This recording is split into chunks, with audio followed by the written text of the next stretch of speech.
This episode is brought to you by my friend Rebecca Walser, a financial expert who can help you protect your wealth. Book your free call with her team by going to friendofdinesh.com. That's friendofdinesh.com. Coming up, I'll talk about some highlights of a remarkable interview with historian David Garrow, a biographer of Barack Obama, about the great deceiver himself. I will talk about the fact that Trump is facing all these indictments. Is it possible that Trump will go to prison? I'll show you why that may be actually very difficult for that to happen. And I'm joined by Dr. Miriam Grossman, MD. She's a psychiatrist and author of Lost in Trans Nation. We're going to be talking about the trans issue and about parents. Hey, if you're listening to the podcast on Apple, Google, or Spotify, please subscribe. If you're watching on Rumble, please do the same. Also, there's a little red join button at the top of the page. If you click that, it'll take you to my locals channel to check that out. This is the Dinesh D'Souza Show.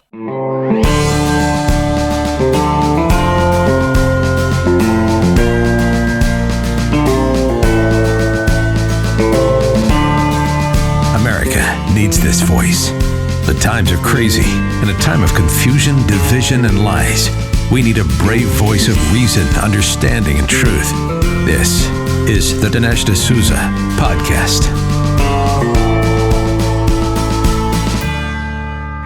Barack Obama was first elected in 2008, re-elected in 2012. He sprung to the scene in 2004 when he made that speech at the Democratic National Convention. So we've gotten to know Obama, well, if you date back to 2004, almost 20 years. His presidency, about 15 years. And yet, I would argue an aura of mystery continues to surround Obama. I mean, I've tried myself to unravel that mystery in a few ways. I wrote The Roots of Obama's Rage. That was around 2010.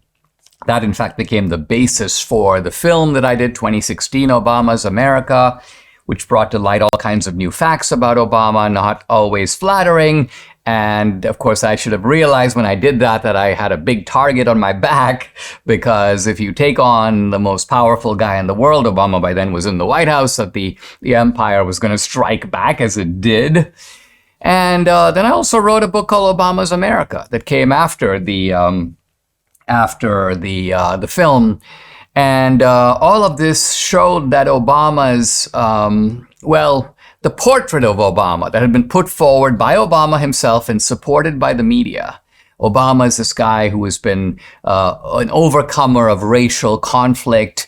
He's a guy who's deeply touched by the civil rights movement. When you thought of Obama, you're like, here's a new Martin Luther King. Here's a guy you might associate with Selma and Montgomery and the civil rights marches. And of course, all of this is completely remote from Obama. In some ways, arguably, even the race issue is remote from Obama. He takes advantage of it. He, of course, stoked racial tensions when he was in the White House, but it's not what really defines him. What really defines him is something quite different. Now, all of this is a way of saying that there's a recent interview that appeared in Tablet magazine. David Samuels, a respected journalist, does an in-depth conversation with David Garrow. Now, who's David Garrow? He's a Pulitzer Prize-winning historian. He he is a historian of the civil rights movement. And he wrote a book called Bearing the Cross, which is essentially, it's partly a biography of Martin Luther King, but goes beyond Martin Luther King. And Garrow did this in-depth interview. He did a number of interviews with Obama, and he published a biography of Obama. This was published in 2017. It was called Rising Star, The Making of Barack Obama. But somehow the biography, although it was critically acclaimed, it didn't get the attention that it deserved, because Garrow really got into the details. He interviewed all kinds of people that Obama had dated, that he had known through the years. And he compiled a sort of psychological profile of Obama. And Garrow, in a way, although he took a very different tack than me, he didn't focus on the anti-colonial aspect of Obama at all. In fact, part of his argument is that Obama really is a guy who makes up his own past. He fictionalizes his own history. And so you can't trust the book Dreams from My Father, which was that was Obama's own The Making of Barack Obama. Now, I read that book very carefully. In fact, I saw in that book a series of ideological formations and commitments completely different from what the media was saying about Obama. And that's why I went to Hawaii, and captured the kind of anti-colonial education system of Hawaii. Hawaii was colonized by the white man. It was sort of annexed by the United States, all those anti-colonial themes in Hawaii. Then I went to Indonesia. Obama's mom remarried after she divorced Barack Obama Sr. She married an Indonesian guy. He was a sort of freedom fighter against colonialism in Indonesia. And I captured there are a lot of passages in Obama's book where he talks about Indonesia and how Indonesia was exploited as a colony. And so you get that anti-colonial fervor in Obama. It's right there in the movie. By the way, if you haven't seen 2016 Obama's America, it's available Apple iTunes. I'm not sure if it's on Amazon Prime. It's easy for you to watch. And you'll see that even now, all these years later, and look, the relevance of this is that Obama he's still got his fingers in the pie. First of all, he lives in Washington, D.C. Kind of odd, right? Here's a guy, he served 2 terms. You think he would go someplace else, live out the rest of his life. No, he wants to run things. He said on video not very long ago that he wouldn't mind a 3rd term. He doesn't necessarily want to serve it himself, but he wouldn't mind whispering into the ear of somebody else who would carry out his orders. Maybe that's what he's doing now. So the fact that Obama people are all around Joe Biden, that Joe Biden is not driving the car, but it's the Obamaites who are doing this, and perhaps it's Obama himself that's playing a key role, all of this establishes why we're still talking about Obama. And I want to highlight in the next segment some aspects from this interview that talk about Obama and things about Obama that we didn't know before.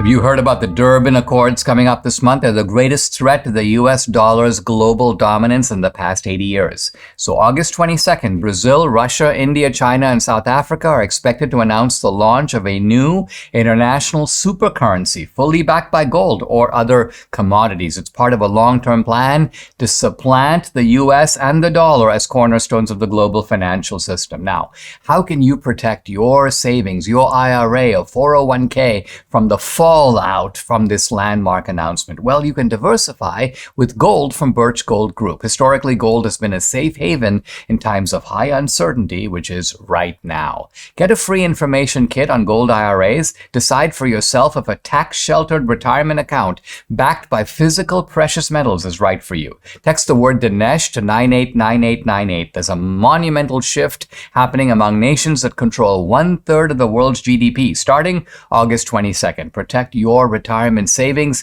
Text Dinesh to the number 989898. Claim your free information kit on gold from Birch Gold. I want to highlight a couple of interesting revelations in an in-depth interview between journalist David Samuels and Obama biographer David Garrow. Now, what I'm going to talk about doesn't do justice to the richness and complexity of this interview, and I think it's actually worth a more in-depth treatment that I'm going to give it today. So I'm just going to touch upon some of the highlights in the interview, and then perhaps tomorrow I will go a little bit more in-depth into, because there are a lot of textures here and kind of sidelights that bring out Obama in a way that is recognizable to someone like me who knows, who has a pretty good grasp on Obama. And as I say, it relates to what we're doing now, because Obama remains, the ghost of Obama arguably is still around, and some would argue that Obama himself is still running the place. Now, the aspect of the interview that's gotten the most attention is this idea that that his girlfriend talks about his, quote, gay fantasies. And we're talking about a woman named Alex McNear. She was Obama's girlfriend at Occidental College. And apparently, Obama not only told her, but he wrote letters to her about how, quote, he repeatedly fantasizes about making love to men.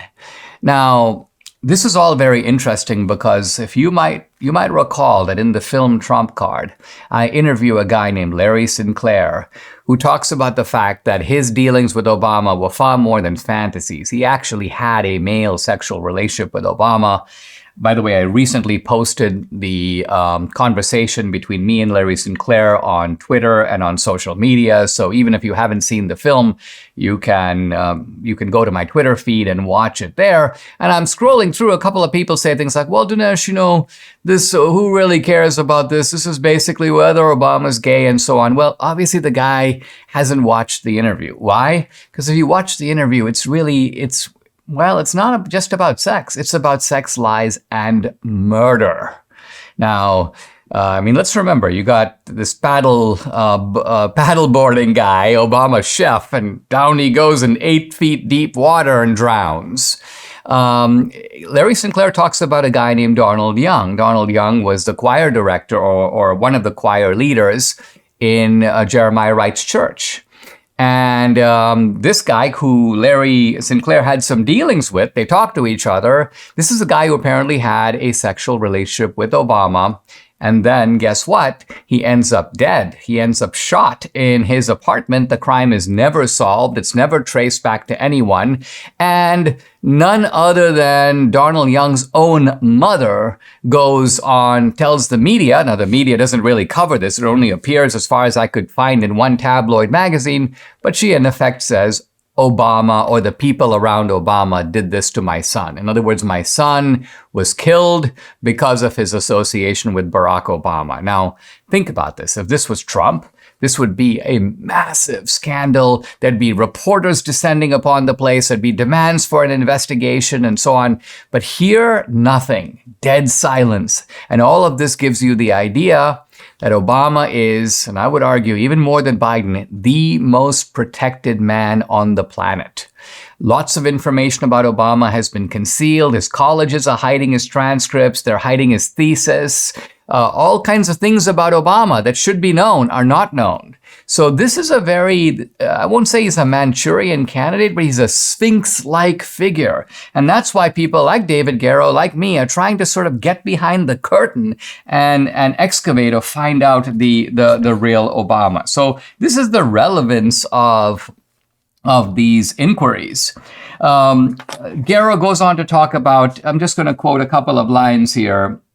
He says, here's Obama living in Kalorama, and his impact on public policy is never discussed in the media. He says, for example, he goes, there are regular meetings over there. People from the White House go over there. And yet you'd think there'd be stakeouts outside Obama's house. Who's coming in? Who's leaving? Who's talking to Obama? And he goes, quote, there are 0 stakeouts of Obama's mansion, if only to tell us who's coming and going. Then, says David Garrow, he has no interest in building the Democratic Party as an institution. In other words, Obama is not loyal to anyone other than himself. He also says, quote, Barack is actually just as insecure as Trump. Now, let's leave aside the issue of Trump's insecurity, because lots of people have discussed that. This idea that Obama, even though he projects an aura of security, intellectual confidence, we shouldn't confuse ISIS and ISIL, as if he knows the difference. Or he likes to, we shouldn't call it Pakistan, it's Pakistan. So you've got Obama, he's all this pretensions, all this posing, all this preening. But, says David Garrow, behind it, a trembling, insecure man. He's also unbelievably lazy. Garrow says he can't go on the Supreme Court. Quote, he'd be terrible because he's too lazy. It goes back to him being Hawaiian. At one point he says, quote, I'm fundamentally lazy because I'm from Hawaii. That's Obama talking again. Have you heard this reported? Have you seen this anywhere else? Nowhere. And then to me, the crusher, quote, he's happy to go on NPR and talk about meaning or Marilyn Robinson novels or whatever to make the wine moms identify with him so he can put one over on them. Just don't ask him to visit the hospital when you get cancer, because he'll be hanging out on someone's yacht with the other winners. And there you have, in a nutshell, the character, the personality, the morality, or I should say immorality, of Barack Obama.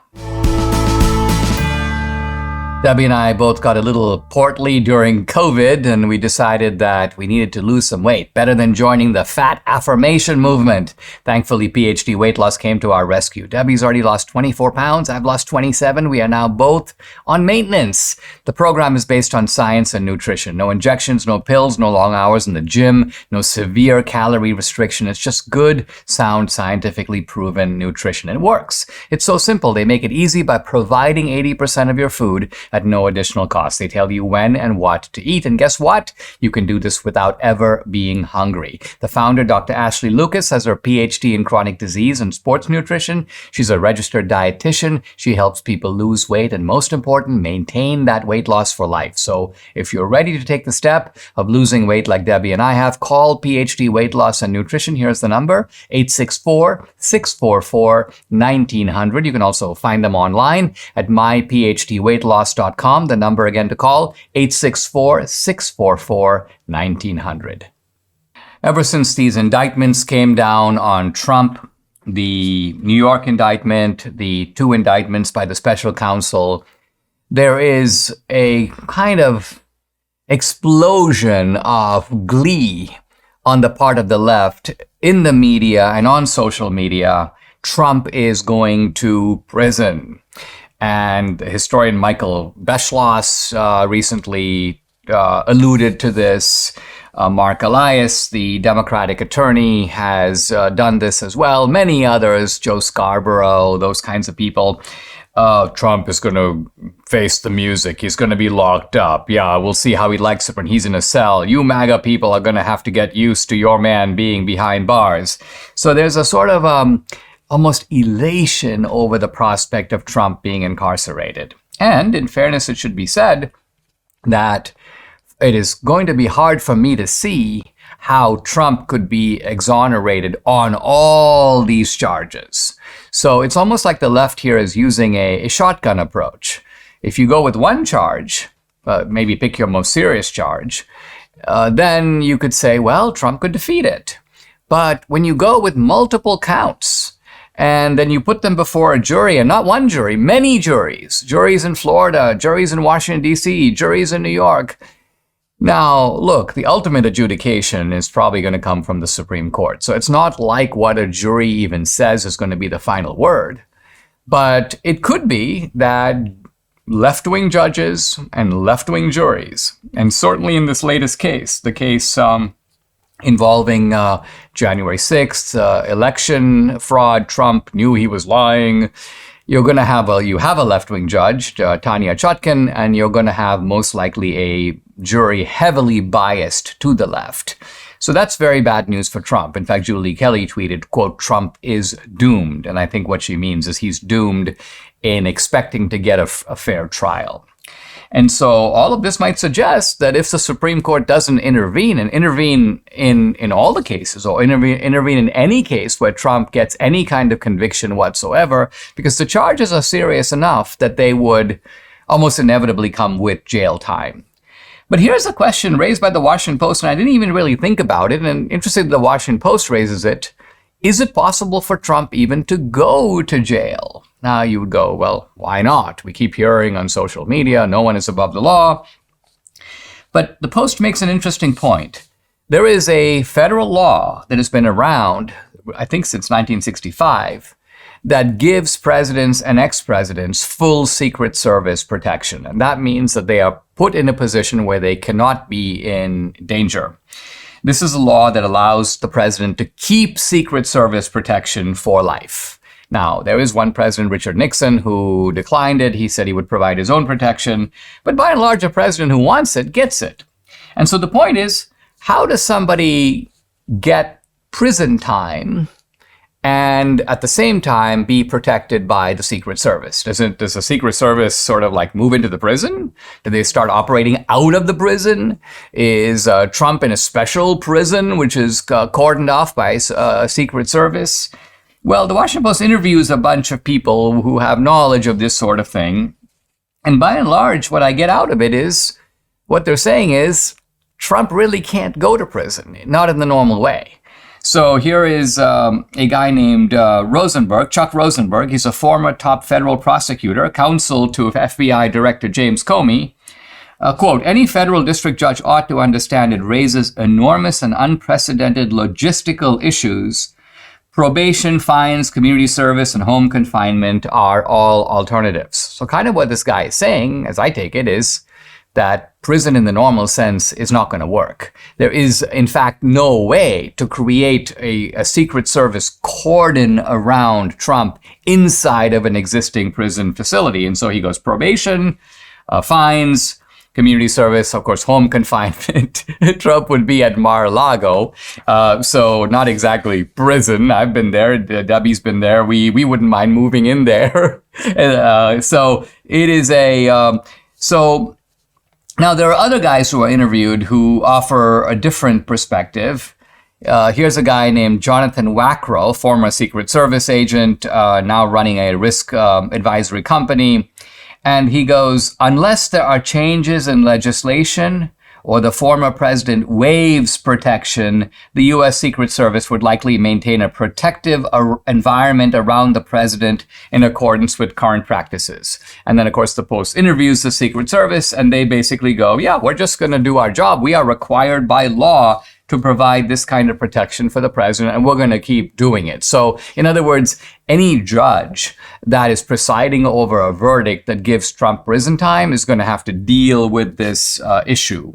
Now, there's some suggestions that they could figure out a way, make some sort of accommodation, but no accommodation is described in the Washington Post article that would make any kind of logistical sense. And so this becomes a very interesting point. The left is excited about Trump being, quote, a normal criminal. They recently quoted the sheriff in Georgia, in Fulton County. He's like, yeah, if there's an indictment coming down against Trump, we're going to take a mugshot like everybody else. He's not going to get any kind of special treatment. So they want Trump to be an ordinary criminal. And yet, given the law that provides Secret Service protection to former presidents, it's really hard to see how he could be. Debbie and I are on a great health journey, but we still struggle to eat enough fruits, veggies, and fiber. Lucky for us, we discovered Balance of Nature. And what better way to get all your fruits and veggies plus fiber than with Balance of Nature? This is Balance of Nature's fruits and veggies made from fresh, whole produce. The produce is powdered after an advanced vacuum cold process, which stabilizes the maximum nutrient content. And this is Balance of Nature's fiber and spice. It's a proprietary blend of fiber and 12 spices for overall and digestive health. So like Debbie and I have, start your journey to better health right now. Call 1-800-246-8751 or go to balanceofnature.com to get 35% off your first preferred order by using discount code America. Again, that's balanceofnature.com or call 1-800-246-8751 and get 35% off your first preferred order by using discount code America. Guys, I'd like to welcome a new guest to the podcast. It's Dr. Miriam Grossman, MD. She's a board certified in psychiatry and also in the subspecialty of child and adolescent psychiatry. She's written several books. Most recently, Lost in Trans Nation, the book we're going to talk about. She's lectured at the British House of Lords, the United Nations. She's also featured in the Daily Wire film, What is a Woman? Her website, miriamgrossmanmd.com, miriamgrossmanmd.com. Dr. Grossman, welcome. This issue of the trans phenomenon, if you will, is something that has kind of sprung upon us in a way. It's suddenly everywhere. You've written a really powerful book about it.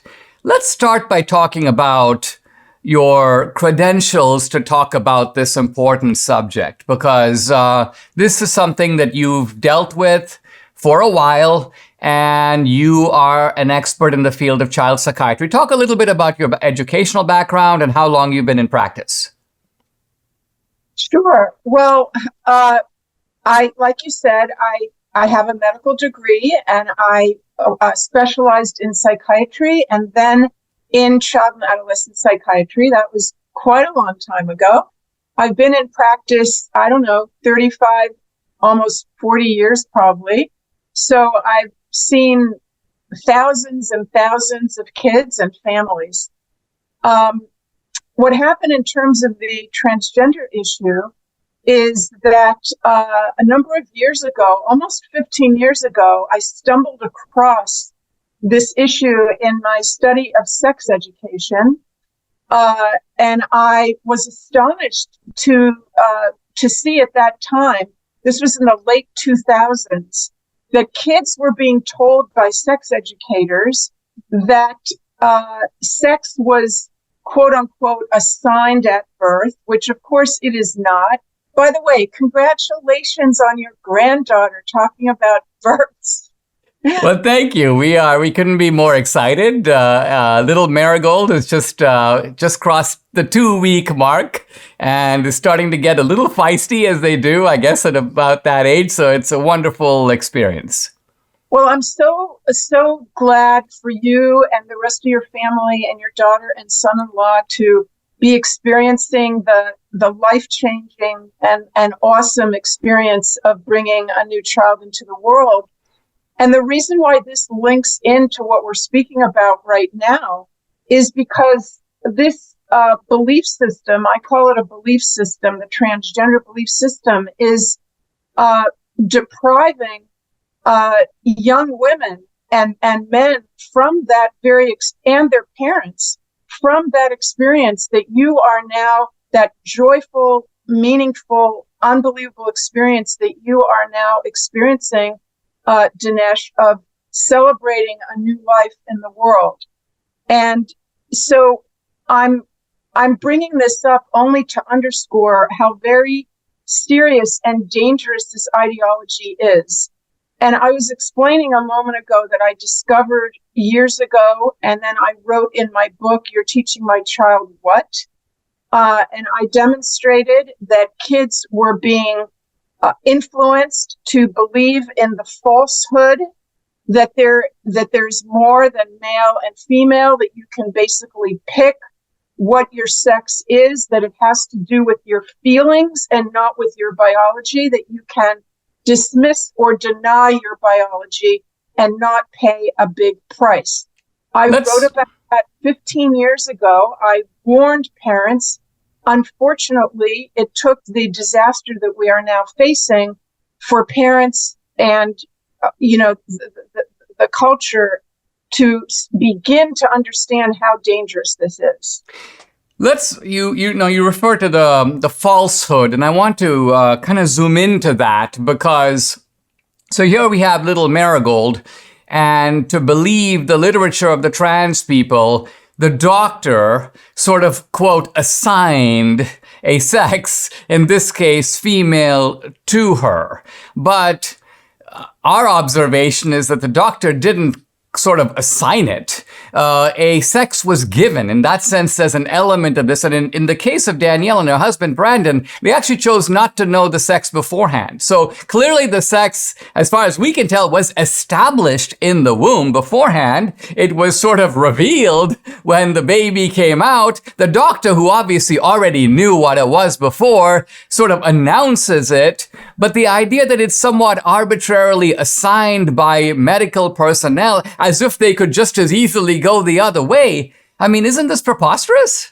It's absolutely preposterous. And I testified in Congress in June stating that sex is not assigned at birth. Sex is, as you just said, established at conception. The moment that the sperm and the egg unite, you have either a male or female, at least in 99.9% of cases. Now, the language has been perverted. The language has been captured so that we are all told, but I'm more concerned about young people, of course, that their sex was assigned in a random, arbitrary way, and that the doctor or midwife may have been incorrect, and that only they know their sex. Now, this is a dangerous idea to plant into the minds of vulnerable children. First of all, it's completely false, like I just said. Your sex is established. It's one of two options. You cannot change it. And yet kids are being led to believe through the language and through other means in this ideology, this belief system, that it is arbitrary and that it is only based on feelings. I mean, of course, yeah, there's chromosomes and there's genitalia, but those can be, those are not secondary or tertiary. That's not the primary element. The primary element is how you feel and how you wish to identify at the moment. And this is how we're getting ourselves into big trouble. Let's take a pause. When we come back, more with Dr. Miriam Grossman, MD. Website, miriamgrossmanmd.com. The book we're talking about, Lost in Trans Nation. Aches and pains can really disrupt your day, and now there's a remedy. Debbie and I started taking Relief Factor a couple of years ago. The difference we've seen in our joints, nothing short of amazing. Aches and pains are totally gone thanks to this 100% drug-free solution called Relief Factor. How does it work? Relief Factor supports your body's fight against inflammation. That's the source of aches and pains. The vast majority of people who try Relief Factor order more because it works for them. Debbie's a true believer. She can now do exercises, push-ups, planks that for several years she wasn't able to do. Relief Factor has been a big game changer for her, her aunt, other members of our family, Mike here in the studio, and for many other people. You too can benefit. Try it for yourself. Order the 3-week quick start for the discounted price of just $19.95. Go to relieffactor.com or call 800-4RELIEF to find out more about this offer. The number again to call, 800-4RELIEF, or go to relieffactor.com. Feel the difference. I'm back with Dr. Miriam Grossman, author of Lost in Trans Nation. Dr. Grossman, you were talking about the fact that they're trying to teach young people the idea that their chromosomes are secondary, they don't really matter. What matters are your inner feelings. I'm actually interested in those inner feelings for a minute because in general in life, we accept what is given, right? I'm tall or I'm short. Sure, I can try to do some exercises. I'm black or I'm white. In other words, I've got certain givens and I've got to work in life with those. If I'm 5'9" as I am, I'm not going to become a professional NBA player. So it's normal people don't get it into their head that they can alter their biology or that their psychology trumps their biology. I'm certainly not going to think, well, listen, if I just think myself into being a professional NBA player, I really can be. This would be a ridiculous way for me to think. So what I want to get at is, how is it that these educators, however, are able to sort of make headway with young people and convince them that something that is so radically given as sex is somehow a matter of whim or a matter of subjectivity? It is astonishing that they have been so successful. And the way that I would describe it and the way I talk about it in my book, and I explain this issue, is that it is a belief system and that there has been a crusade like we've had in the past in history, not just religions, but ideologies that are not based in truth, but they have gotten hold of groups within the population, and those groups become very powerful, especially if they're well funded, and they make their way into organizations and groups that we previously would have trusted. Medical organizations, educational institutions, the government. And that's what's happened in this case. And it didn't only happen yesterday. I know that it does seem that way, but trust me, it has been around. The ideology, the belief system has been around for a long time. And I have actually been watching this in slow motion through the years as things got worse and worse and more of the institutions that we trust collapsed and fell to the belief system. And so that's where we are right now. And I'm going to focus, I talk in my book a lot about the medical organizations, the American Academy of Pediatrics, the American Psychological Association. These are groups that we normally would trust. I'm a doctor. I went to medical school. it was inculcated in me to turn to my professional organizations. Sadly, it gives me no pleasure to sit here and say this. We can no longer trust our medical organizations, at least on this issue of transgender, because the crusade has brought them down and has co-opted this particular issue. Things will change, as they have in other countries, but we, for the time being in this country, are outliers, and parents must be aware of that. One of the points you made in your congressional testimony, you were responding to another witness who in effect said that the science supports this so-called gender-affirming care. I think that's the right term. And you go, wait a minute. There have been all kinds of studies on the other side, and you pointed to the example of Scandinavia. I think you mentioned Sweden, you mentioned Finland. Talk about what we can learn from those two countries. Yes, this is very important, and parents are not provided this information when they're asked to sign on the dotted line for their kids' blockers and cross-sex hormones and surgeries. Parents need to be aware that countries that were previously extremely, in support of these medical interventions, just in the past few years, Sweden, Norway, Finland, England, and a number of other countries have done their own in-depth analysis of all the research. And they have come to the conclusion that the evidence is extremely poor, that we do not have good evidence. I mean, look, when we're going to be treating normal, healthy kids, these are physically healthy children, and we're going to be intervening with medical treatments that may end up permanently disfiguring them and even sterilizing them. We need, not gold level evidence. We need platinum level, right? Platinum. We need the highest level of evidence. Well, these countries did their analysis, and they all came to the same conclusion, that the evidence is poor for long-term benefit. But there is evidence of harm. And so they have all essentially banned the treatments that in this country, the blockers, cross-sex hormones for minors, that in this country is called life-saving, is called by Admiral Dr. Rachel Levine and by our president, medical care, the highest level of medical care, medical necessity, they're going to say. These treatments are medically necessary for our kids. So it's really essential that people recognize that it's only here in the US and in Canada that the narrative is being aggressively promoted, and the narrative is not based on good quality science at all. It's based on poor evidence. So you have to protect your families.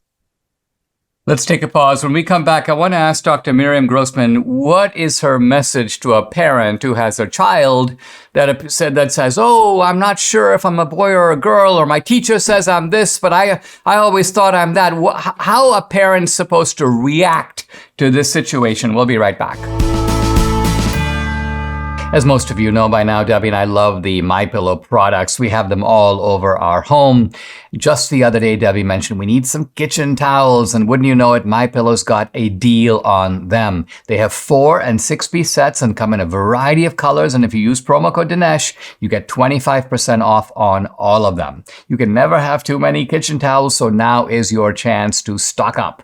Just go to MyPillow.com, use promo code Dinesh to save 25% off the MyPillow kitchen towels. But remember, enter promo code Dinesh or call 800-876-0227 for this incredible offer. Again, the number 800-876-0227, or go to mypillow.com. Make sure to use promo code Dinesh. The kitchen towels won't last long, so order now. I'm back with Dr. Miriam Grossman, MD. She's a board-certified psychiatrist, specializing in child and adolescent psychiatry. Her website, miriamgrossmanmd.com. The book we're talking about, Lost in Trans Nation. Dr. Grossman, one of the central themes of the book is sort of here is an alert to parents, and particularly parents who are in some ways dealing with this kind of issue.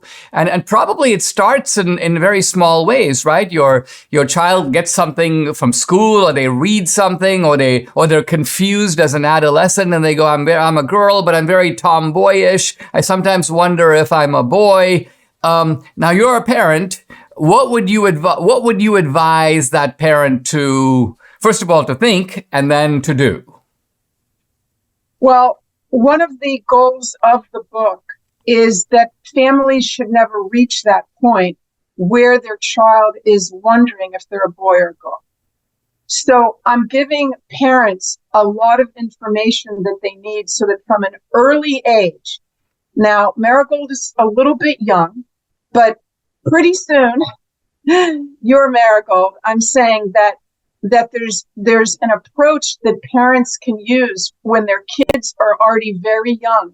For example, they can say, you were always a boy from the very first moment that you existed on this earth. You were a boy and you will always be a boy, and that is wonderful. That cannot change. But there's all different kinds of boys and different kinds of men. And you don't have to feel like you have to fit into a box and be a boy who, plays football and loves cars and loves building things. No, not at all. You may be any kind of, we are all mosaics of male and female, but we don't harm our bodies. What we do is we enjoy that mosaic. And we find other people that will enjoy that mosaic and will love us the way that we are. So you want kids already, way before the ideologues, in Hollywood and at school and online, reach them. You want your child to understand that they are a boy or a girl. They always were, and they always will be. And that when they hear this phrase, sex assigned at birth, that's a red flag. That means that person who's using that phrase is coming from a place that is not scientific. So I want your children to be wiser. I don't want them to be sitting ducks for this ideology, because I promise you, people are just waiting to reach your child and recruit your child. So there's many things that parents can do early on. But for families that are dealing with this issue, and I've talked to hundreds of parents who tell me that they were blindsided. They didn't see this coming at all. They didn't know how to understand it, and they didn't know how to respond. So that was one of my motivations in writing the book. And I provide in one of the chapters a model conversation between a parent and child who has come and announced their new identity. So, we could spend a few hours talking about this, but just to give you the highlight is that it's not a time to argue.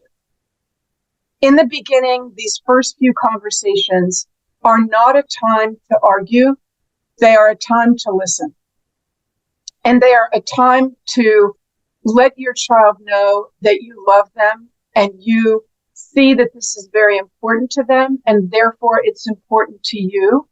And you are going to learn everything you possibly can about this issue, because right now you may not know so much, but you're going to do your research.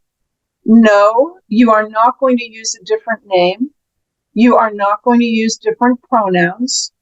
And if that is causing a lot of distress for the child, you can find help so the child learns how to cope with that distress. Now, there's many, many other things that parents need to be aware of in terms of this conversation with their child. If the child starts to throw out statistics about suicide and starts to talk about all the ideology that they've been indoctrinated with at school or online. Parents have to be in control of their child's internet use. I have an appendix in the book about how to do that. And I can't emphasize enough, Dinesh, how important it is from day one that parents be on top of who their kids are talking to. There are groomers out there. They are older kids or adults, and they are online. They are on social media. They're on some of the games that your kids may be playing. They're in the chat, and they are influencing your child. I promise you that. I've had endless cases in which kids were drawn into questioning whether they are boys and girls because of someone they met online. When we come back, I want to do a closeout segment with Dr. Grossman, so we'll be right back. I'm back with Dr. Miriam Grossman, MD. The website, miriamgrossmanmd.com. The book, Lost in Trans Nation.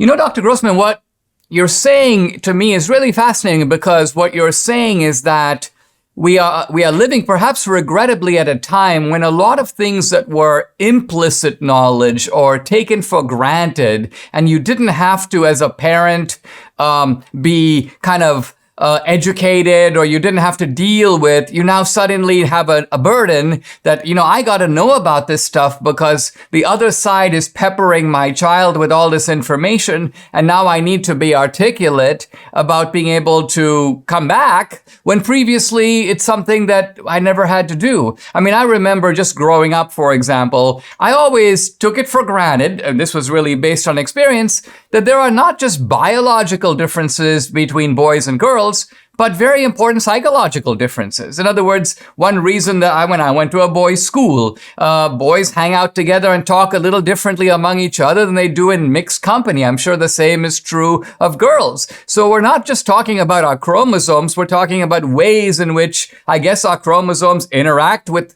complex environments to create, if you will, a male or female personality. And granted, there's a good deal of variation within males and within females. Nevertheless, it's not right to say that there is no dividing line at all, but it seems like all of this is now being confused by this trans propaganda.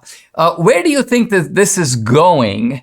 And do you think that there are enough people starting to push back so that this movement doesn't have the momentum that it seemed like at one point it did? Well, we are living in the midst of a medical scandal, is what this is right now. And it's important to recognize it now that we're in it, and not just when it's over.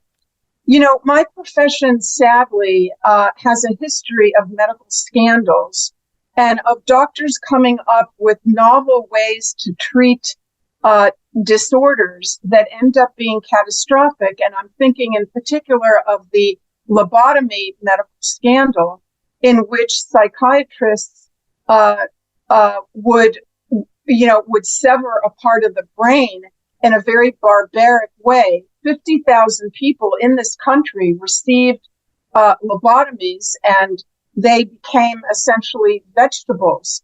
And even the Kennedys, Rosemary Kennedy was lobotomized. And we have to conclude, I think it's fair to say, that a family like the Kennedys in Boston, Massachusetts, got the highest level medical care for their daughter who was suffering from mental illness. And they went ahead and they agreed to the lobotomy. And I'm sure that at that time, they were told there's a medical consensus and this is the best thing that we can do for your daughter. I mean, after all, the inventors of the lobotomy got a Nobel Prize. So what I'm saying is that my profession has a history of scandals and a history of telling people that there's a medical consensus. And this is exactly what's going on now. We have medical associations and highly placed medical people who are standing up and telling parents that there is a medical consensus. That is not the case. Like I said, in Congress, there is a debate that's going on, a very heated debate. And parents have to be aware of that debate before they make any decisions and before they affirm their child as the other sex, which of course is impossible, and certainly before they sign on the dotted line for any kind of medical intervention. So we are in the midst of a terrible medical scandal. We are sterilizing young kids. We are making it impossible for tens of thousands, if not hundreds of thousands, of young people to never experience, and their parents, to never experience the blessing and the wonder of what your family 2 weeks ago experienced, the birth of a child. And this is a horrific situation. So I wrote the book because I am raising the red flags, and I am trying to protect families. I don't want any more families coming to me. I have a waiting list. I'm already treating enough families, and I don't want this to happen to one more family in this country. I mean, to me, you mentioned the lobotomies scandal, and probably a lot of people don't know about it. I wonder if the fact that people have seen what happened under COVID, the question of the origins of COVID, the question of whether or not if you take the vaccine, can you get COVID? If you take the vaccine, can you give COVID to someone else? I mean, there was a massive propaganda around this as well. And I'm actually not anti-vaccine, but I'm simply making the point that the vaccine was sold, at least to many people, on false premises. And I wonder if this is all alerting people that even the people in the lab coats and the white coats whom we have traditionally trusted, you now have to put a little bit more of a skeptical eye. This is a wonderful book. It's called Lost in Transnation. The author, Dr. Miriam Grossman, MD. Dr. Grossman, thank you very much for joining me. Thank you for having me. Subscribe to the Dinesh D'Souza podcast on Apple, Google, and Spotify, or watch on Rumble, YouTube, and SalemNow.com.